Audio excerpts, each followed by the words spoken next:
Hello, everyone, and welcome to Grow With Us. My name is Evan Barton, and I'm your host who helps create conversations with the innovators and leaders of a growing tech center in Tulsa, Oklahoma. The Grow With Us podcast highlights the work of community leaders, tech entrepreneurs, nonprofit professionals, and talent development advocates in Tulsa. Grow With Us is a podcast of In Tulsa. In Tulsa's mission is to connect talented individuals and companies to stimulate economic growth in Tulsa and to create more prosperous communities across the region. Each episode, Grow With Us discusses the growth of opportunities, the growth of communities striving for change, or the tech and innovation that is changing the landscape of Tulsa.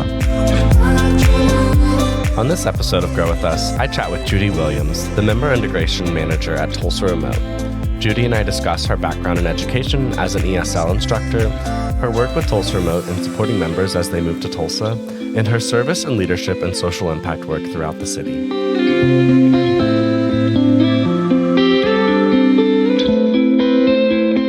Hello, everyone, and welcome to another episode of Grow With Us. I'm super excited to welcome my guest today, Juddie Williams. Thank you so much for being here, Juddie. I'm really excited for this conversation today. Of course. Happy to be here. I'm excited, too. This is going to be a lovely conversation. I know you are such a lovely person, and I'm really excited to get to know you a little bit more as we kind of dive into your background, your Tulsa history, and kind of really what makes your experience here and your contributions to Tulsa really shine. I think are a lot of the things that just I was noticing and kind of diving into your background is there's a really strong through line of service. And I think you really have a keen eye and a strong care for community. And I'm really kind of excited to see what that looks like to you and how you kind of explained it in your own words. So thank you so much for taking the opportunity to be on this podcast with me. Of course. Thank you, Evan. And so I'd love for you to kind of introduce yourself to our audience and tell us your story in whatever way you feel comfortable, Juddie. Sure. Well, and thank you for those kind words. I really appreciate that. You're an amazing person yourself who do great things in the community, including this podcast. So yes, I was born in Tyler, Texas, and was, with my mom and in the Dallas area for a bit after that. And then we moved to Tulsa. I was only 8 years old when we moved here. So, big change. We didn't have family here. That's the same age I was when I moved here. Oh, wow. Yeah, that's such a pivotal age, I feel. Oh, yeah. We ended up attending Victory Church, and that was a big part of my life. I grew up there, attended school, graduated from there as well. Did all the activities, that church kids do, and the camps and all the fun stuff. And I went across the street to Oral Roberts University, ORU, and studied history. And then I got my master's in education right after my undergrad. I thought I was going to attend grad school after I finished my undergrad, but I ended up deciding to teach English to international students. And that was really grounded in a relationship I formed with a Korean student at Victory named Hannah. Her and her family had moved to Tulsa to attend school there. And we formed a really lovely friendship and just kind of that cross-cultural, intercultural exchange. And she told me one day, she said, "You're so great at explaining concepts, and I feel really comfortable around you." She was an ed major herself, and she suggested I look into ESL. And I said, "Oh, okay." And I did, and it was a perfect fit. That's awesome. I love that. I think that ESL, I've had a conversation recently with a professor of mine who is my Spanish professor. And the power of language is something I love to dive into as a topic, because it really is just another tool for connection to each other. And yes. I think when you pair that with the, for lack of a better term, just like the American dream, or just like the immigrant experience of coming to America with a higher hope or whatever, like learning English is one of your first big challenges, aside from the livelihood that you can create with or without it. But, equipping, a whole family or, one person in that family who then takes that to the family is life-changing and then also kind of has a ripple effect. Definitely. That's super, super cool. So it's interesting, the church background. I also have a church background. It's one of those things that I think I reflect on like in interesting ways at different times. I think being a queer person, it's been one of those things that has oftentimes I felt ostracized or, kind of not included in the word of God or I guess the people that I guess make the religion and everything like that. But I think more recently I've had conversations that have really kind of taken it back to like, well, it's about a relationship like with him, and it's like I think there's like many things out there that are kind of like religion is the organization around like a belief, but like faith is that relationship with whatever your faith system is. Yes. And I've been really exploring that a little bit more recently. It doesn't mean I'm, God's number one fan right now, but nor is he mine. But I do think that it allows for me to explore a little bit more of like my spirituality and what's connected to my faith, which I do find faith to be a very important aspect of humanity and in our lives. Yes. Yeah, I couldn't agree more. And however it's expressed. So I am no longer in that realm of church going and so forth. I have my own spiritual path and journey. And I did go through a deconstruction phase of many of the views I was raised with. And I just came to the realization that, it's about people. It's about humanity, loving people for who they are, and not subscribing to shame, guilt, and just meeting people's needs. There's just so many more important things to me than someone's sexual orientation, or it is important, don't get me wrong. Well, yes. It's definitely an identifier. But in the whole scheme of things, I don't understand why so much focus is placed on particular aspects when we haven't solved world hunger. Yeah. And there are still diseases to be eradicated. Yeah. And there's still war and so forth. So it's all about love and accepting others. Sounds like religion had an interesting role in kind of like introducing you to Tulsa and that like foundation of your relationship with the city. But go ahead and tell us a little bit more about what your relationship with Tulsa is like now. Like how has it started? Which you said was when you moved here at age 8, and how has it changed over time? Yeah, that's a great question. So. Going back to when I first moved to Tulsa with my mom, I grew up in a single parent home, right? And I walked between two worlds. So growing up in it was still a very safe, loving, protected home. She was a great provider. My mom's a great provider. Woman with values and so forth that she passed on to me, but surrounded by a lower income community where she also volunteered. That's where I got my spirit of volunteerism from, was from my mom. And it was reinforced in church activities as well. So growing up in that community, right, my mom was also a volunteer chaplain where we lived, which was a low-income housing area. And then attending, private school a few blocks down the street, and being around friends with like nicer cars and maybe $1 million houses and so forth.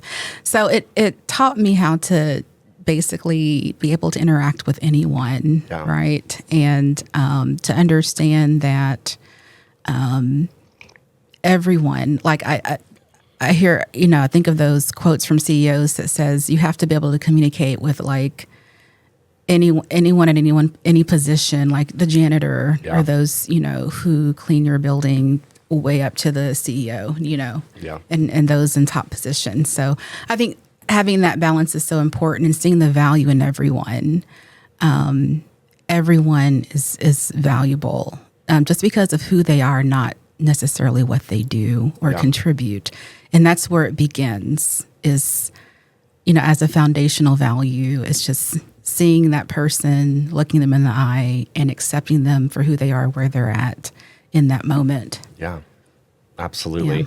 And it sounds like, that's something that growing up with your mom in that community here in Tulsa, that being a place where you were able to kind of see, I think, a lot of different worlds play out too. Oklahoma is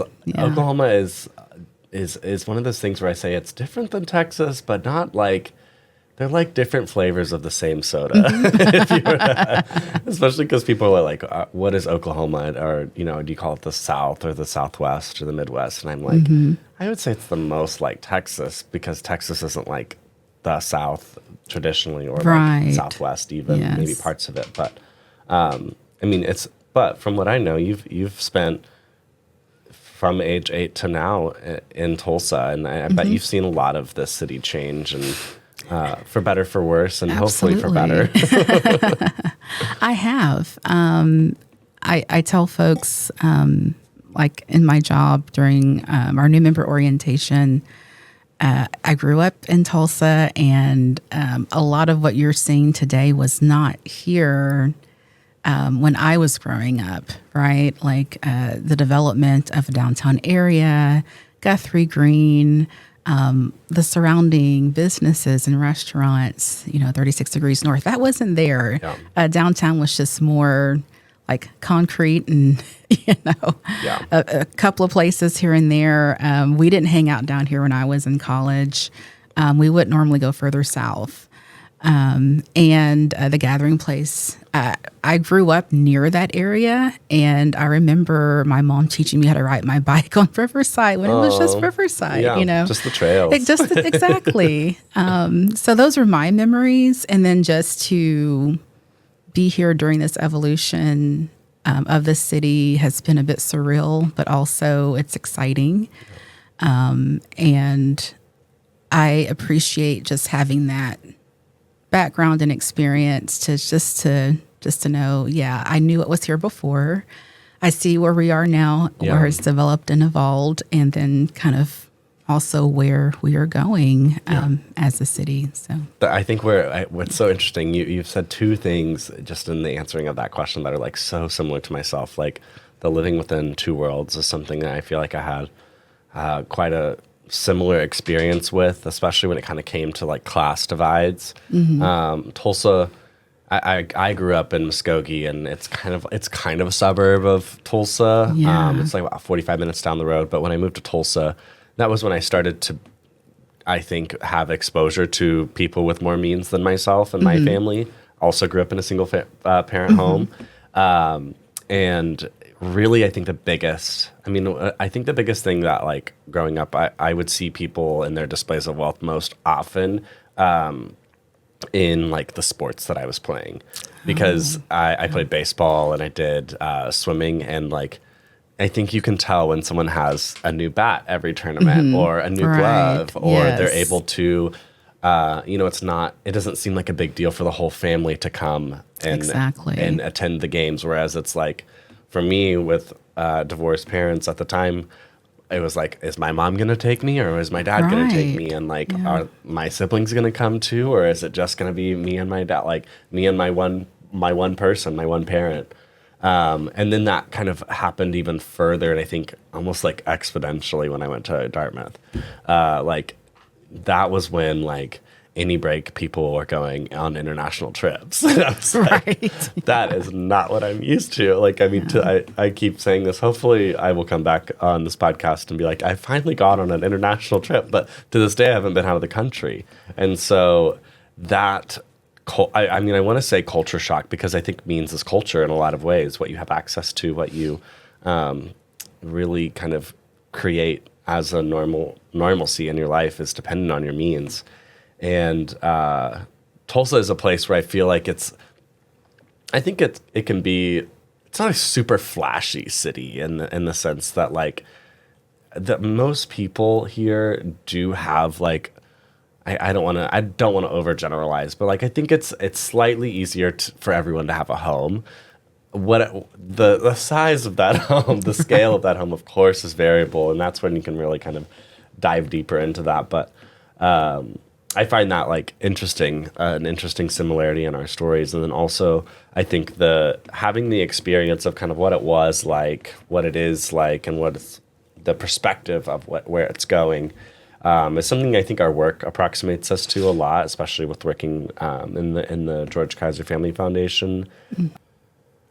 Yes, I think the similarity in our experiences, specifically kind of like that foundation of how Tulsa was when we were growing up, how it is kind of now as we're living into it, and that perspective of where it's headed is really something that I find really cool about just our stories, and then also how we are able to approach the work that we do, which I'm really excited to kind of dive into your history and kind of what you've been doing in Tulsa while you've been here. You've had really I think you have an amazing resume. LinkedIn was a great place for me to kind of see what you've been up to. Yeah. But I'd love to kind of dive into some of those things. You have an amazing history of service and leadership for many social impact issues in Tulsa, from Tulsa Young Professionals Organization, serving as the DEI chair, and Hunger Free Oklahoma, you're a board intern for them, as well as the South Tulsa Community House and Jay Parlay, which I have familiarity with through the Impact Academy with Campus Tulsa last summer. So how has kind of serving in those capacities for those organizations been meaningful to you in your life? Right. Well, I think, for one, I didn't necessarily seek these opportunities or roles out initially. They formed more through relationships, right? And not to sound cliche, but that really does matter. It does. But making meaningful connections and relationships with people is like the foundation. You listed off several areas in the community I've been involved in. Young professionals, for one. It was interesting when it first formed, when I was an actual young professional. Oh, come on now. Like in my 20s. It wasn't as diverse. It was a great organization, wonderful people, but it wasn't as diverse. And I was an introvert and, a woman of color. And I couldn't quite find my footing until a few years later when Andrea Pemberton came on board as the ED. David Tollett came into leadership, and people who were just very warm and welcoming and very intentional about diversity. And that's where I found myself, going to more events and activities, and eventually had the privilege of serving on the DEI crew as the co-crew leader and then the crew leader. And I just love the aspect of working with another partner in the crew, because we have we're co-leaders, and developing activities and events for our members and attendees, making those community connections. That was just very satisfying. I know in our first year, we discussed topics like colorism, passing in the Black community. We watched the film and discussed it with that actual title, Passing, based on a novella.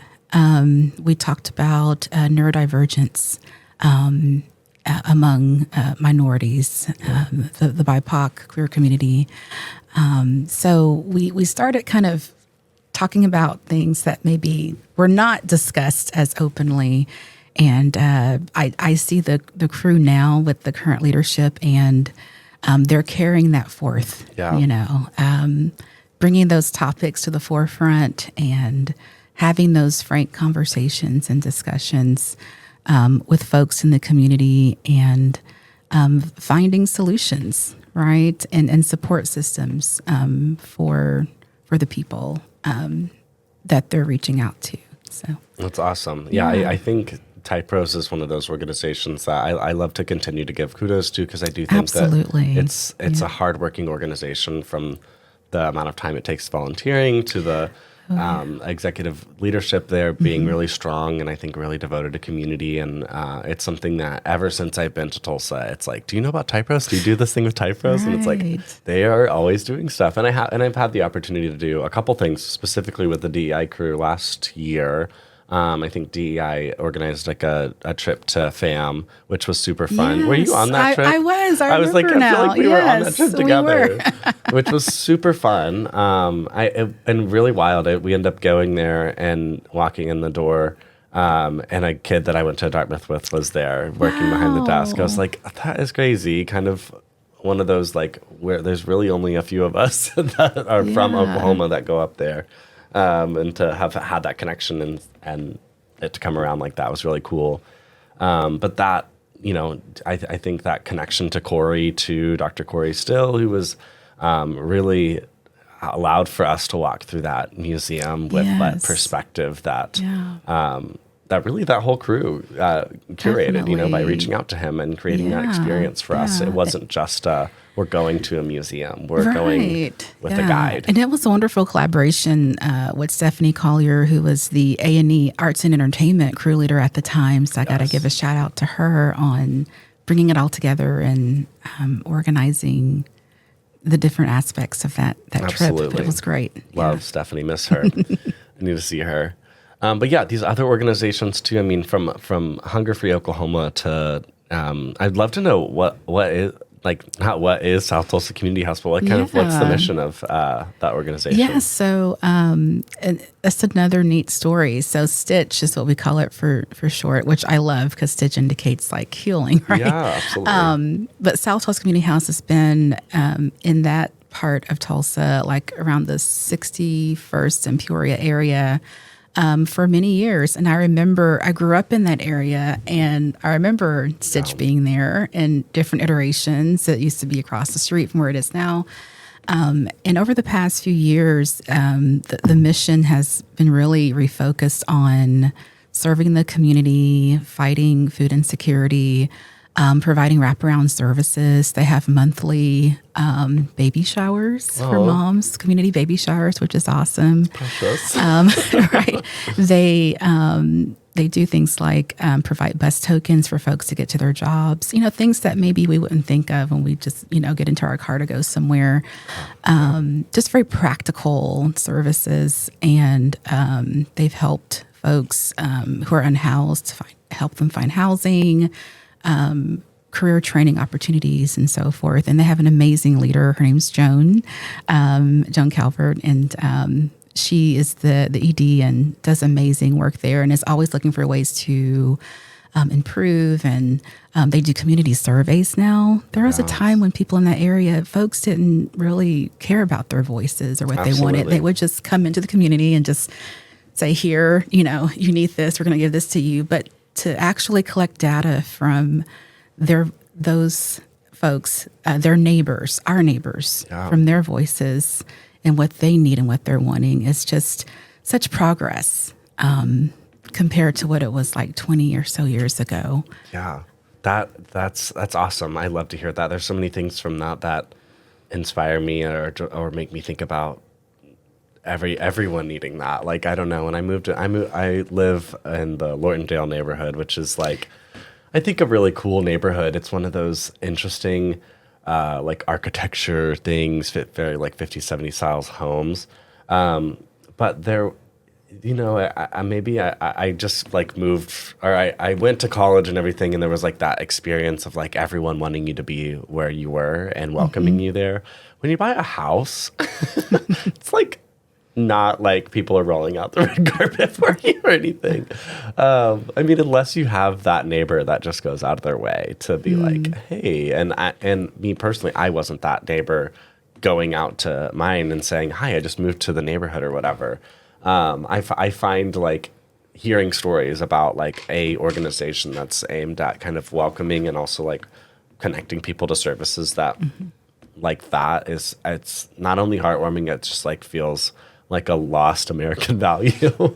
Like we used to care about each other. I don't know. I sometimes feel like I that agree. when I get really disillusioned, that we don't anymore, which I think I just need to be reminded that there's many ways in which we do. It's just, we have so many distractors.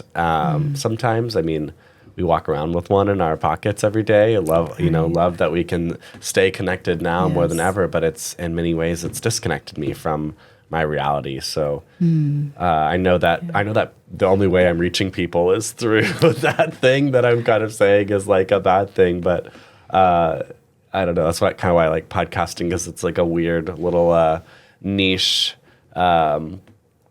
medium that kind of breaks that mold of you're hearing people's real voices and real Right. stories about real things that happen in their real communities of where they're from. So slight tangent, but it kind of is related to just, I know that community over at 61st in Peoria is a particularly high need community. Yes. I know that demographically and like statistically, I think it has some not fun things going on, that kind of many people who like to tell like to tell stories about Tulsa will purposefully exclude that community from their statistics to paint a better picture, which I find really, I don't know what the right word is. I want to use it. I want to use one that I probably shouldn't, but it's really shitty that you can, or you feel like you can erase people and their experiences to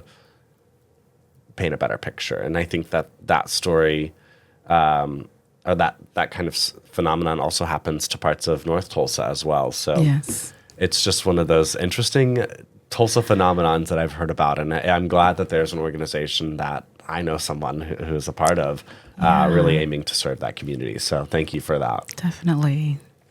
I'd love to kind of talk about one of the experiences that you mentioned earlier about speaking or teaching international students English. So it's a pretty notable experience on your resume with teaching English to international students at the University of Tulsa. I'd love for you to kind of take me on the journey of that. I wouldn't say tenure is the wrong word because it's in an academic setting, but your time at the University of Tulsa doing that to what you do now at Tulsa Remote. I'm curious how they meet. Yeah, thank you for asking, because that was such a special time and a turning point in my professional journey.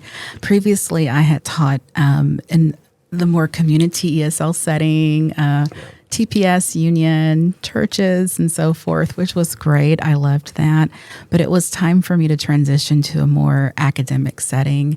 And it was an intensive English program where students from all over the world, mostly the Gulf states, which I loved because I learned so much culturally and linguistically from them.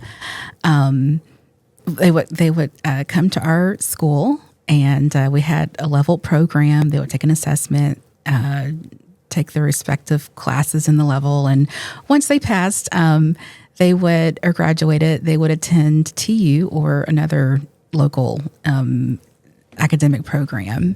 The point was for their English proficiency to be at that level where they could, attend English language schooling. So that was like our goal, right? But of course, with any academic setting, there are aspects like helping them adjust culturally and connecting them to other students within their affinity group, and helping with issues like being homesick and maybe not quite understanding why Americans do this when in my country we do that, And asking that question a lot. Right. But I had such a wonderful experience. I met so many beautiful students from various walks of life. And several of them went on to have great careers back in their home countries. And we still keep in touch, through LinkedIn or Facebook, and they may say hello. So yeah, that was a very special time, personally and professionally. due to the pandemic, 2020 happened to everyone. Yes. The face of academia kind of changed, and institution-wise as well. So programs were cut and so forth. And that was one of the programs that was retired. Oh, really? Yes. So Wow. I felt myself, seeking other employment. And fortunately, I was able to teach online for about a year for an international company. I taught English.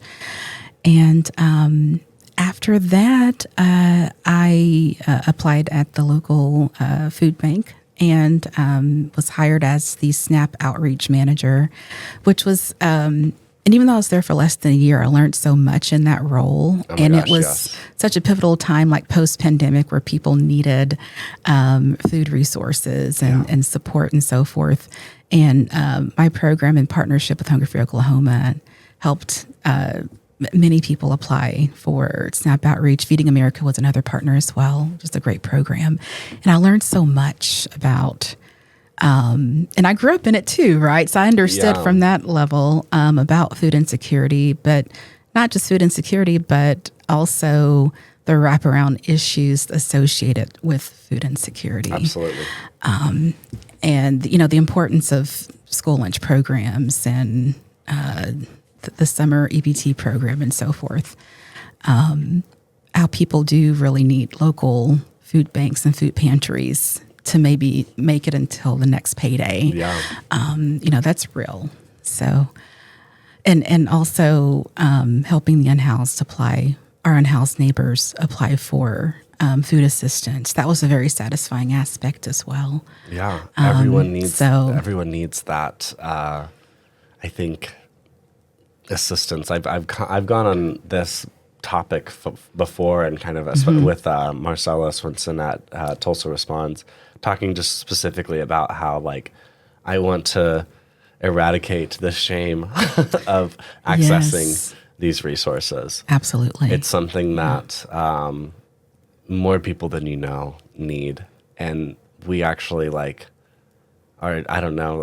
It's just one of those things that I don't want anyone to feel like you can't ask for something or that you should be shamed for being in the financial situation in which you need that.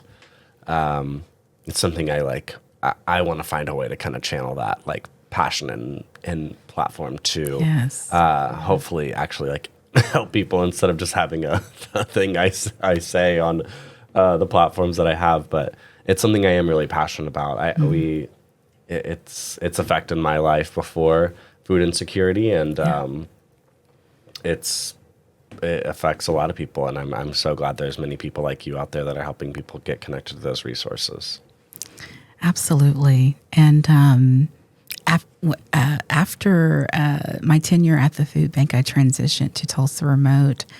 And I feel that the skills I learned and developed as an educator and working with various populations and demographics, the skills I acquired working at the food bank really helped prepare me for this role, right?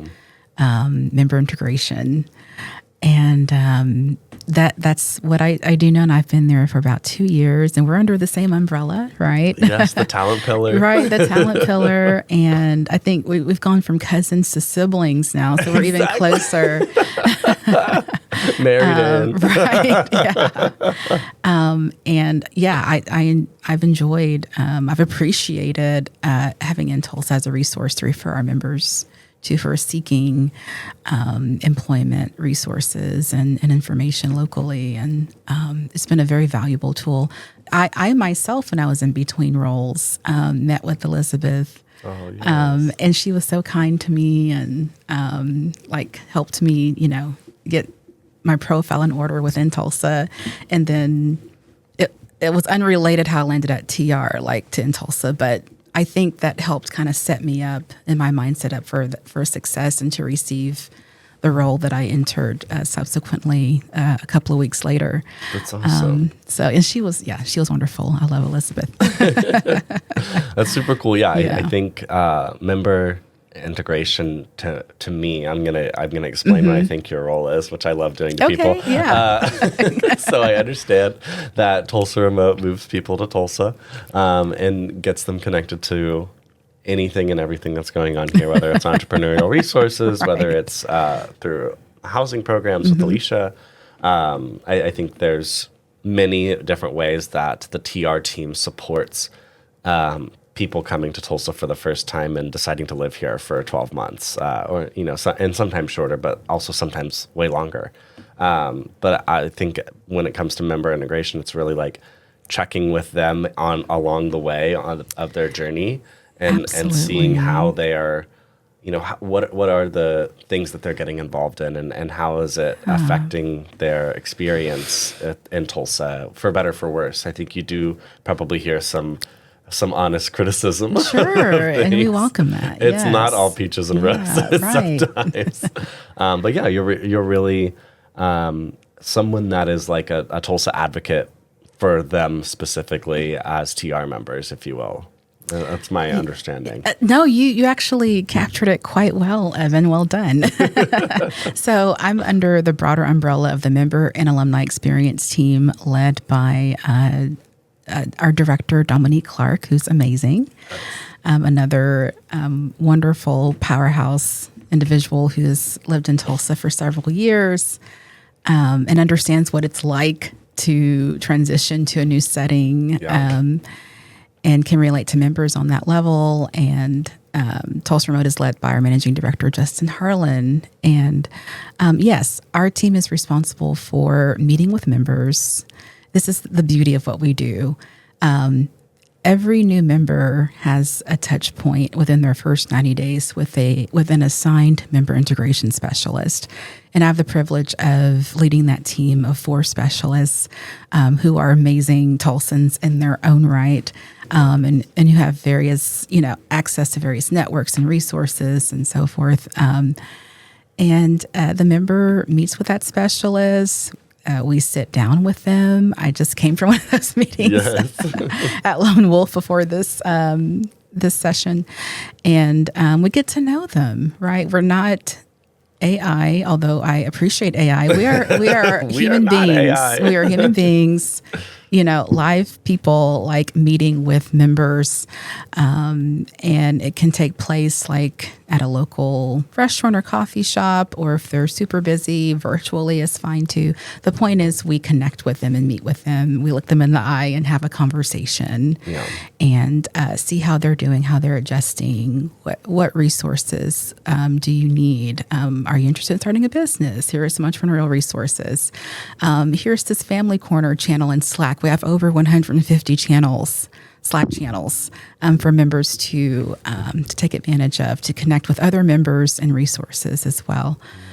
So that's what we do. We are community connectors on our team. That's awesome. Yeah, I'm looking at. I'm like trying to piece together who's all on your team. Tanya. Yes, Tanya Garza. Love Tanya. Yes. Casey. Yes, now Casey is on the alumni integration team, side. Okay, but gotcha. we are still like a part of the broader at-large team. Okay, yes, Caitlin Parlin, yes, our newest addition, and also a former TR member. Yes. Well, once a TR member, always a TR member, but she is an alumni. Yes, I love that.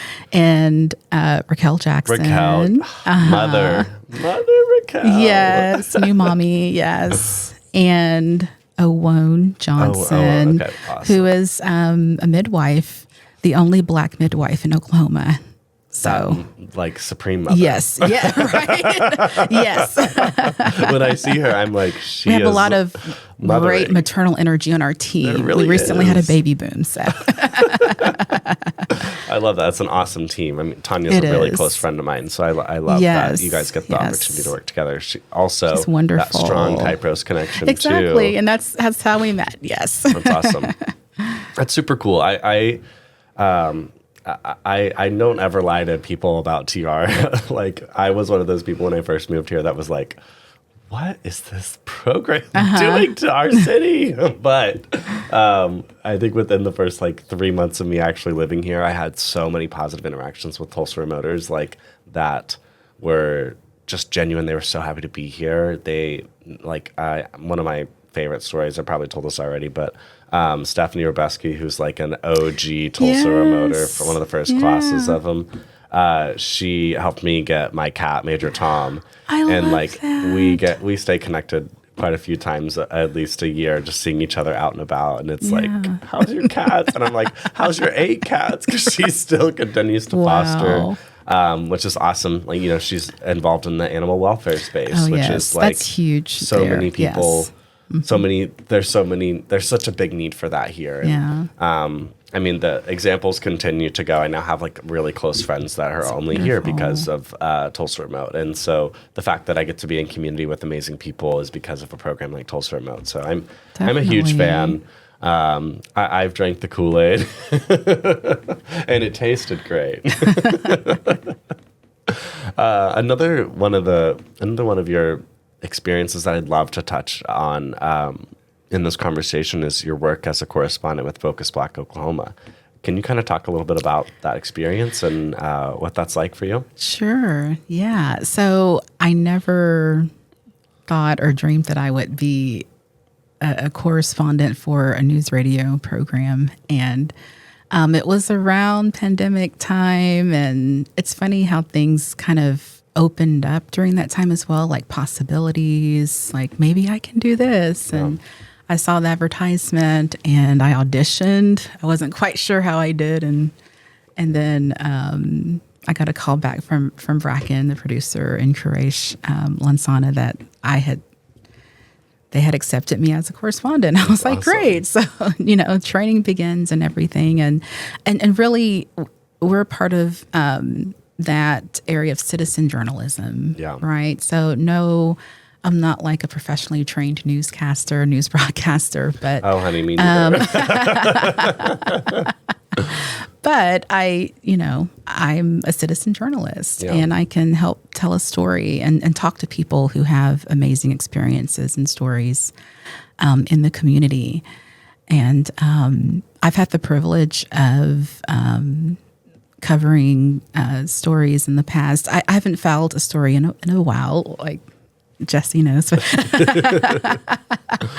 But I'm working on one. But in the past, I've had the privilege of covering cannabis in Black Oklahoma, LGBTQIA plus community resources and joy, right? Mm-hmm. Like how that looks. I had the privilege of interviewing Phil Armstrong when he became the leader of OCCJ. And I've been able to talk to just so many amazing people in the community and help tell their stories. So it's been a great experience. That's awesome. It sounds a lot like what I want to do, or at least what I like to do, which is that you really get to be a voice for us, like not just a story. It's an experience. It's a perspective on life. It's a collection of perspectives too, especially when you were talking about like what's Black joy look like in Oklahoma. Or for queer Black joy specifically. Yeah, I mean, there's when I think when people first hear that, specifically probably other Black queer folks from other places, they're like, there ain't no Black queer joy in Oklahoma, which is unfortunately, or I guess fortunately, not true. You have the perspective of telling that story and kind of teasing out and proving that that's not true, because there are many people here that have an alternative experience to that have one that is really centered in community and that's right and in joy. Like right. You can find that here. That's the importance of that type of journalism. I think it kind of really, the Venn diagram with podcasting for me at least is like right there in the center of what those both aim to do, which is really, really awesome. Yeah, there is that convergence, and that's why I really enjoy your podcast. It brings all those kind of perspectives together in one place. Absolutely. Find Focus Black Oklahoma broadcast on everywhere where podcasts are available. And definitely check it out. You'll get to hear some of Juddie's stories and one soon to come, hopefully. So one of my last questions for you is just as someone that has this I think really proven dedication to Tulsa, to serving your community, and to leadership. I'd love to kind of ask you to, like, maybe broader questions for you to kind of dive into a little bit, if you don't mind. You know, it's really interesting, and I'm really excited to kind of hear what your answers are to kind of what is a community or cause that you and others should be more involved in right now.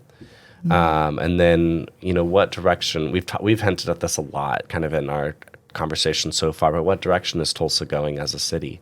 And, you know, you can include your part to play in that, but. Yeah, that last one's a big question. Yeah. So, yeah.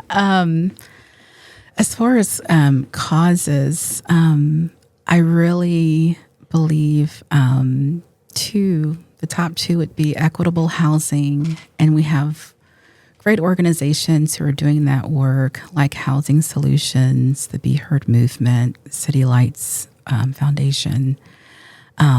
It's a must. It's so needed at the local level, statewide, nationally.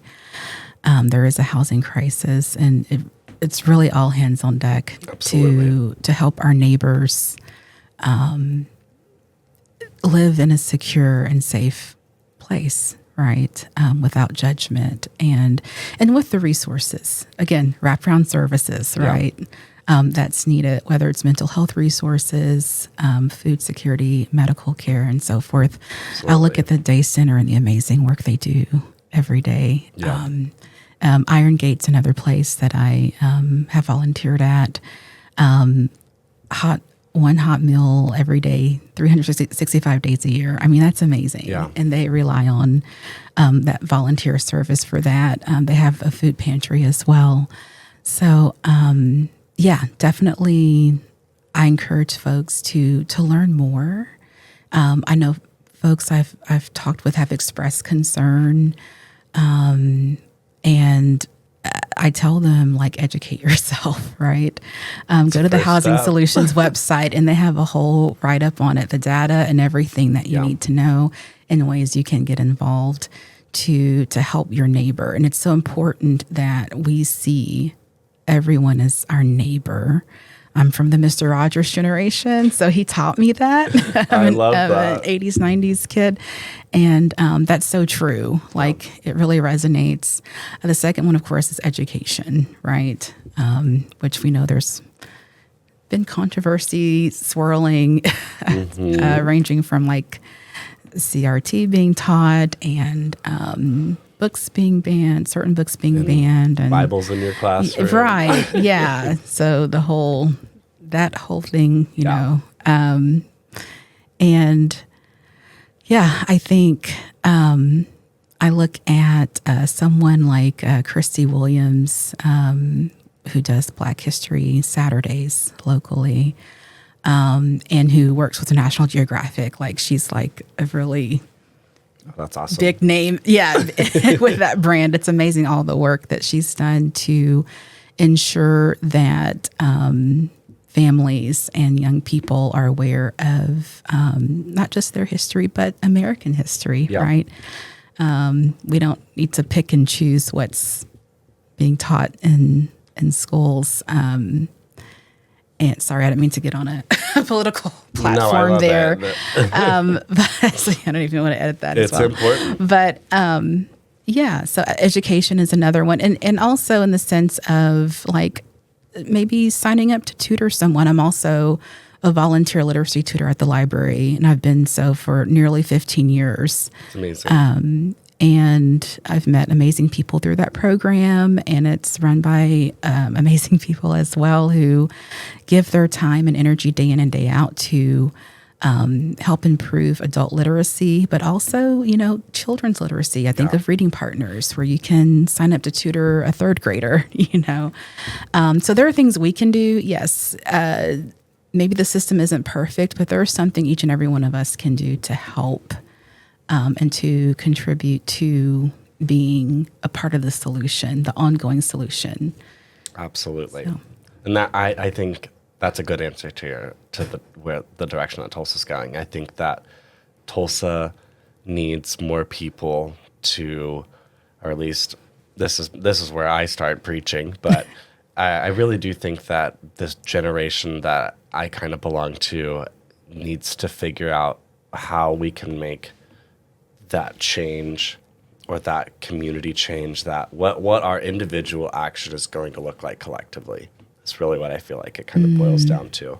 I think that we want big swings, we want big changes, and I think that the generations before us have proven that big swings and big changes are hard to get when you're not completely unified. And if I were to say or pass judgment on, how aligned many things are right now, there's really only one side that I feel like is really aligned, and it's not the side I'm on. So that's something that I think is a big challenge for, a liberal, if you will, or a blue-leaning pocket in a red state and all those things, but also when you strip away all the politics of it, just in terms of the humanity of it all. Yeah. I think we all kind of need to figure out what that looks like for us, and I think it does come back to serving. I think it does come back to looking out for each other, realizing that we're in community with each other, and there not always being something to gain from that, but there can be. I really do think that there is. When you give something, you get it back. Maybe not immediately, but you do get it back. Definitely. That's my philosophy for service in a lot of ways. Yeah. And I hope to look at that a little bit more as I kind of am stepping into, we're always stepping into something new, but I'm stepping into almost 27, which is like one of those years where or my Saturn's returning. Right. if you I know be about that. Yes. Astrological about it. Yeah. But that does, mark a shift in my life. Definitely. And I want it to. And so how am I going to actualize that? Right. I love that. Yeah. Judy, thank you so much for being on this episode of Grow With Us. Thank you, Evan. It was a great conversation. It was great to get to know you more and understand Likewise. I think we share a lot of really interesting life philosophies and things like that, and so I'm really glad to have that affirmed. It was something I felt like I knew, and now I know even more. But is there anything you want to leave our audience with? Just final thoughts. Yeah, I think just reiterating what I said earlier about just finding ways to be of service, like you said. And it's a spectrum, it's a continuum. It doesn't have to be this big grand gesture each and every time. It can be something as small as devoting an hour of volunteer time, at a food pantry, packaging canned food, and then you're done, you go home. But you've contributed in some way. Yeah. So I think looking for those pockets of service and community is so important, so key. And it's okay if the person that you're getting to know or working alongside is different. They have different political views. They look differently from you, believe differently.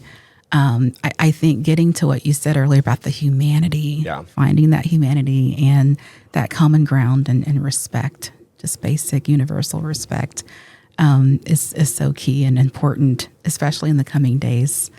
And go vote. So. Yes, go get registered to vote for sure. I love that. Yeah. It's a great final thought. Thank you so much, Judy, for being on this episode of Grow With Us. This was a fantastic conversation, and I'm really excited to allow for this to be shared with other people. I think people are going to be inspired by you, and I'm inspired by you. So thank you for being on. Thank you, Evan.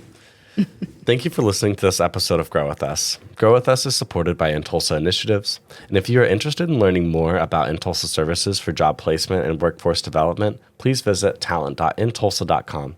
From there, you can join our talent network where you'll get access to our newsletter, and our talent team will make sure to put the right opportunities on your radar. We put the choice to pursue a new career and opportunities in your hands. Be sure to subscribe on Apple Podcasts and Spotify to be notified when more episodes of Grow With Us are released. Let us know what you think about how we're doing by rating and reviewing. It really helps. Grow With Us is edited and engineered by Pod for Good Media and Jesse Ulrich. This has been Grow With Us.